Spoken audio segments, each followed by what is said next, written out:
This Civic Media podcast is sponsored by UW Organ and Tissue Donation. Organ donations are desperately needed, and now is the right time to become an organ donor. Talk to your family. Get the dot. Save lives. Go to heroicdeed.com.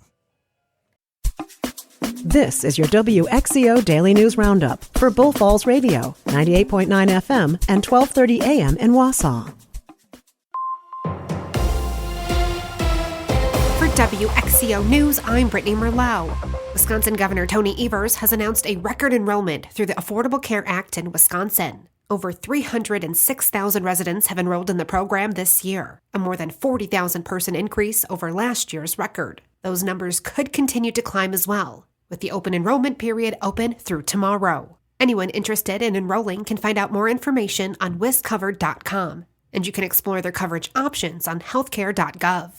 And when seniors fall ill, not getting the correct care quickly can become dangerous. So when a senior has been denied treatment by an insurance company, that 6 to 9 months of waiting for a decision to be overturned could be crucial. Lisa Hale has more. U.S. Representative Mark Pocan says in this term, he wants to do something about it. If you're a senior and you need care, you've been denied by your insurance company, you appeal it. Get this, 85% of the appeals on Medicare Advantage are overturned in that 6 or 9 months. If you have cancer, think of what 6 or 9 months could mean and not getting the care you need. So we're going to try to do everything we can to expose programs like that. Pocan appeared on Civic Media's Rational Revolution with Mark Becker. Find it on civicmedia.us or the Civic Media app.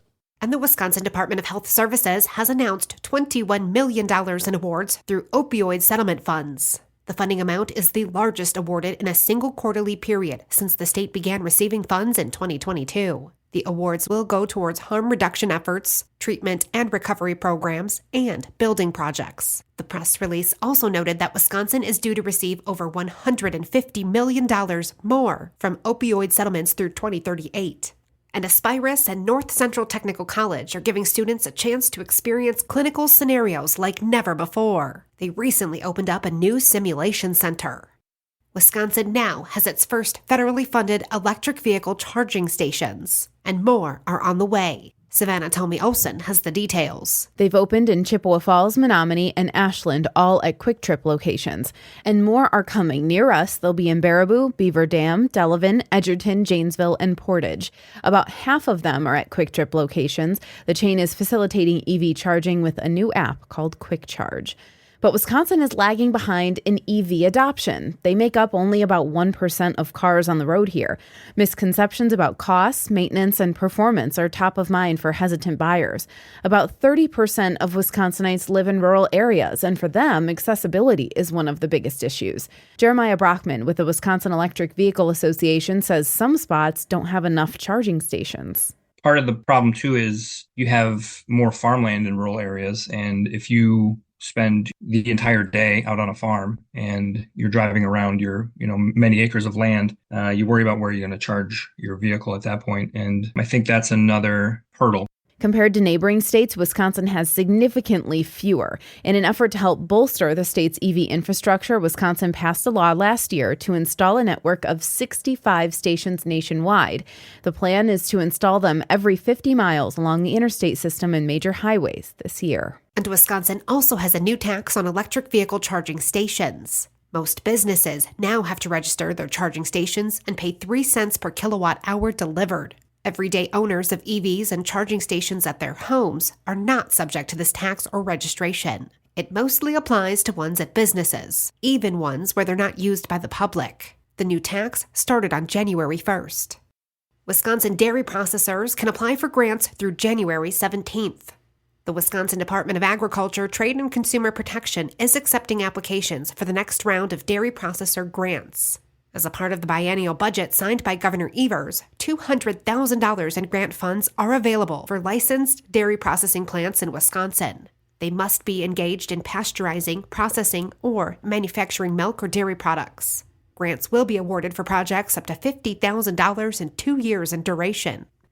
And do you know a high school student interested in both art and nature? They may want to enter the design competition for next year's state park passes. Melissa Kay has more. High school students can submit designs for next year's Wisconsin State Park and Forest Vehicle Admission passes. This is for all high school-age students in Wisconsin. The artwork should focus on outdoor recreation, animals, or plants in the state. Steve Schmelzer is the Parks and Recreation Management Bureau Director. He said this is a great opportunity for students to blend their artistic passion and interest in our natural resources. The vehicle admission passes provide access to more than 60 state park, forest, and recreation area properties across Wisconsin. The design contest is open now through April 30th. And the convenience stores in central Wisconsin have transitioned to a new operator. Reliance Fuel, a Pennsylvania-based company, acquired the store locations from Team Sherrill in late December. They say that all associates have retained their positions and all current locations remain open. Reliance Fuel will continue to offer the Impact Rewards Plus program, and Reliance Fuel says in the future, the store will be updated to carry its Fuel On Wisconsin branding. Team Sherrill will continue to operate 7 Sherrill Tire and Auto Service locations and 30 Subway restaurants. Do you shop at Aldi? Well, you may want to check your freezer for a frozen product contaminated with metal pieces. Melissa Kay has the details. If you have frozen chicken and cheese taquito products in your freezer from Aldi, you'll want to check the package. There's a recall on Queso Mamita chicken and cheese taquitos produced on July 3rd and September 25th. Over 24,000 pounds of taquito products are being recalled. They have Best By dates of 7/3/25 and 9/25/25 on the bottom panel. A consumer found a piece of metal in the chicken and cheese taquito, and another person reported a dental injury from the product. If you have these in your freezer, you should throw them out or return them to the Aldi where you purchased them. And it's mighty cold outside. As temperatures stay stuck with highs in the single digits, UW Health Kids has essential safety reminders to keep the young ones safe in winter weather. They say families need to let children come indoors periodically to prevent hypothermia or frostbite. Wear sunscreen and stay hydrated even in the cold. When indoors, make sure there's a carbon monoxide detector on every floor, including sleeping areas. And when in the car, wearing bulky clothes or winter coats can prevent a snug, proper fit of a child's car seat harness. So adjust the harness while the child's coat is off, then put the coat on top of the kid like a blanket, and wait until you arrive at your destination before putting the coat back on. And if you need a snowmobiling fix, the Lake Effect Snow Machine is on. And this weekend in Eagle River, the World Championship Snowmobile Derby is set to take place from January 16th through the 19th. And while you're up there, the Eagle River Fire Department has officially finished this year's Ice Castle, showing off multiple towers of enchantment, inspiration from a famous German castle. I'm Brittany Merlot for WXCO. A milestone for the Badgers. Hi, I'm Mike Clemens with sports. Men's college basketball. After a string of conference wins, Wisconsin is back in the nation's top 25, ranked 24th this week. The Badgers host Ohio State tonight in Madison, and if they win, it'll be Greg Gard's 200th career win as head coach. Gard has helped players improve their game, like forward Stephen Crowell. Steve is best when he's aggressive. And I think the last 4 games, we've tweaked how we sub him in and out a little bit. I think it's helped him, but he knows an aggressive Steve is the best Steve. NBA, the Bucks are in action tonight at Fiserv Forum. They host the Sacramento Kings. NFL, Packers players cleaning out their lockers now that the season is over after losing to the Eagles Sunday night. The Bears have requested to interview Packers offensive coordinator Adam Stenavich for their head coaching job. They also plan to meet with Mike McCarthy, who was not renewed by the Dallas Cowboys. With sports, I'm Mike Clemens.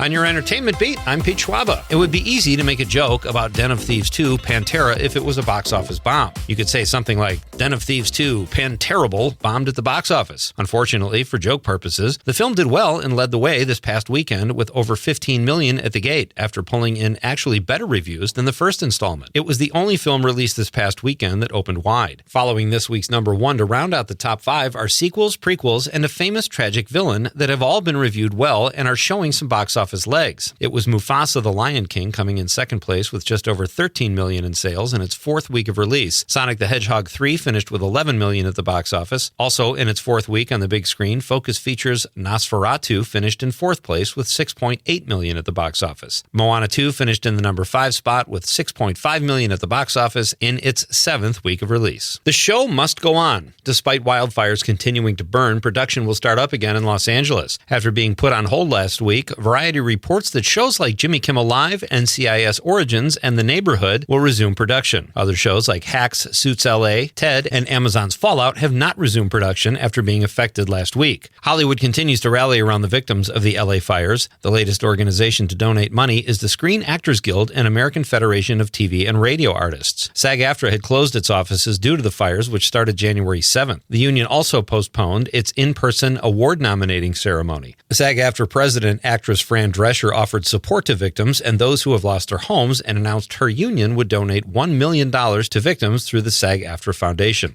It's one thing not to advance in a nationally televised singing competition show. It's another thing to storm off when you're eliminated. And it's still another thing to do it dressed as a toad. Macy Gray is a Grammy-winning artist. On The Masked Singer, where her identity was concealed, she was referred to as Toad in a Hole, also known as a disgusting name for a breakfast plate. Gray eventually came back for the Q&A, where she said, "You know, I've been singing for a long time, and now I'm a toad." Ouch. At least she got paid. Timothée Chalamet will not only host Saturday Night Live in January, he will also be the musical guest. SNL announced the actor will make his third appearance as host January 25th. In addition to receiving rave reviews for his acting in the Bob Dylan biopic A Complete Unknown, the actor has also been lauded for his singing. Chalamet says he spent 5 years preparing for the role, which included singing lessons, and was adamant about not lip-syncing. For more showbiz fun, tune into Nightlight with me, Pete Schwaba, weeknights from 6 to 8 p.m. on the Civic Media Radio Network.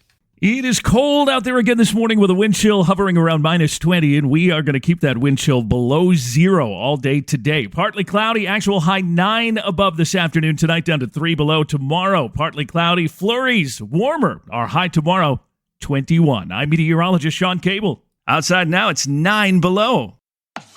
That's your WXCO Daily News Roundup from Civic Media. Subscribe to this podcast on Spotify, Apple, or wherever you find your podcasts. Find more news at bullfallsradio.com.